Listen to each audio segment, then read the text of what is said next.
Ngwani. Kwanza kimikate kuzawaze unakula mikate tu kabisa. Ukinyanyoni. Unaita kwa dada yangu hapo na amani kweli. Uko kwa kande sawa wale undesa tu. Acha kwanza nifike nimuone. Muone. Unaona bibi ya Pastor Bena? Jumapili kwa kanisani nimeona. Alikuwa anajifanya anaruka juu. Na nasikia mama nikao kuna mapepo. Hiyo Pastor anakuja kazi. Kwanza tu nzuri. Nzuri sana. Dada unasemaje? Si atuseme tumetulia tu hapa tuko kwa story. Hivi maisha yanakupelekaje? Tunipeleka hata chai nikandi yako. Papa vile unaona tu hivi sisi tumekaa tu hapa. Mzee ndiye ametoka tu sasa ameenda kutafuta sukari. Huyu mkwasi yangu. Si ameenda ametuacha tu hapa tunapiga story. Huyu shemeji mwenye amekuoa. Kwani ni nani naongelea?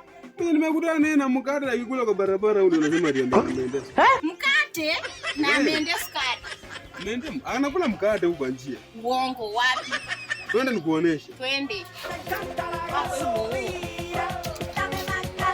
Nionyesha huyo mwenye unasema anakula mkate. Uliendea sukari au unakula mkate? Mateso gani? Unaacha watoto wanakaa huko hivyo na njaa unakuja kula mkate na nilikutuma sukari saa ngapi? Mama tunajua mikate wewe unanicheza wao kazi kiza. Watoto huko hivyo wanateseka hata wavai manguo wang'ari. Wewe kazi yako ni kutembea kula mkate kwa barabara. Hii mkate umetoa wapi?